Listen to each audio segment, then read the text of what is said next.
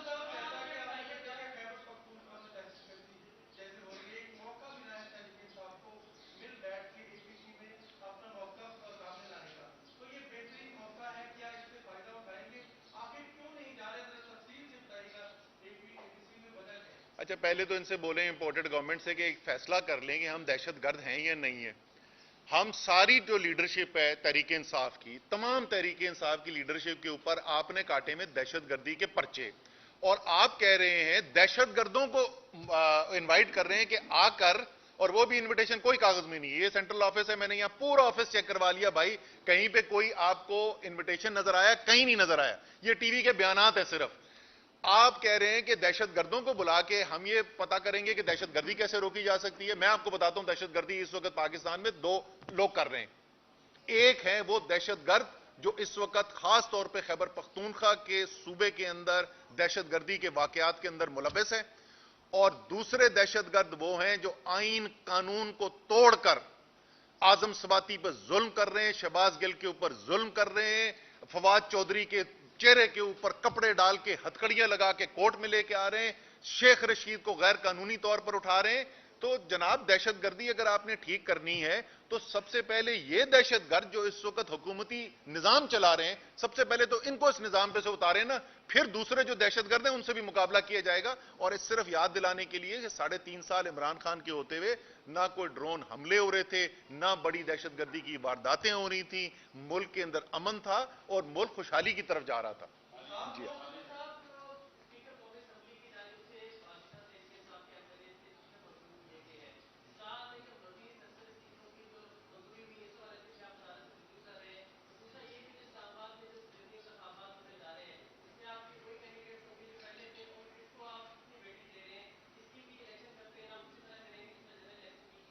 اچھا, دوسرے والا جو آپ کا سوال ہے کہ اسلام آباد میں کیا کینڈیڈیٹس وہی ہوں گے, جی وہی 3 کینڈیڈیٹس ہوں گے. ابھی میں 2 بجے جاؤں گا اپنے کاغذات جمع کرانے کے لیے, اور بڑی مشکل سے کسی الیکشن میں آئے. یہ تو ہر الیکشن سے بھاگے ہوئے. اسلام آباد کے لوکل گورنمنٹ کا الیکشن کا آرڈر ہائی کورٹ کا آرڈر ہوا, ووٹر وہاں پہ موجود, تحریک انصاف کا ورکر وہاں پہ موجود, میڈیا وہاں پر موجود, اور یہ ادھر سے بھاگ گئے تھے. تو اب آپ کے ذریعے میری ان سے درخواست صرف یہ ہے کہ یار ہن نہ نس جانا, ٹھیک ہے نا, اب آؤ میدان کے اندر, کم سے کم آ کے مقابلہ تو کرو نا. جہاں تک آپ کے پہلے سوال کا وہ ہے, اس وقت جو ہے جو ہمارے آخری 43 ایم این اے جو ڈی نوٹیفائی کیے گئے تھے ان کے استعفے واپس لے لیے گئے تھے. اور انہوں نے کیوں لیے تھے؟ کیونکہ سپریم کورٹ کے اندر ہماری ہیئرنگ گئی, سپریم کورٹ کے اندر کورٹ نے بھی ہم سے یہ کہا کہ جی آپ دوبارہ ریکنسیڈر کریں کہ آپ کو تو کورٹ کے اندر اسمبلی کے اندر ہونا چاہیے. اس کے بعد مشاورت ہوئی اور چیئرمین عمران خان نے یہ اعلان کیا کہ ہم اسمبلی میں لیڈر آف اپوزیشن کی پوزیشن واپس لینا چاہتے ہیں. اس فیصلے کی بنیاد کے اعلان کر دیا گیا. اس اعلان کو کرنے کے بعد یہ استعفے واپس لیے گئے تھے, اور وہ سپیکر جو کہہ رہا تھا کہ جب تک میں انفرادی طور پر ملنا لوں لوگوں سے قانون کی لوازمات پورے نہیں ہوتے, اسی سپیکر نے بغیر کسی سے ملے ہوئے استعفے منظور کر دیے. تو میرے خیال میں قانونی طور پہ جو سپیکر صاحب نے کیا ہے, جو پہلے کیا تھا استعفے نامنظور کر کے, وہ بھی قانون کی خلاف ورزی تھی, اور جو اب کیا ہے وہ بھی قانون کی خلاف ورزی ہے, کیونکہ ان کا کوئی کام قانون کی بنیاد پہ ہوتا ہی نہیں. ان کے سارے فیصلے جو ہیں اپنی ذاتی سیاست کی بنیاد پہ ہوتے ہیں. بہت شکریہ.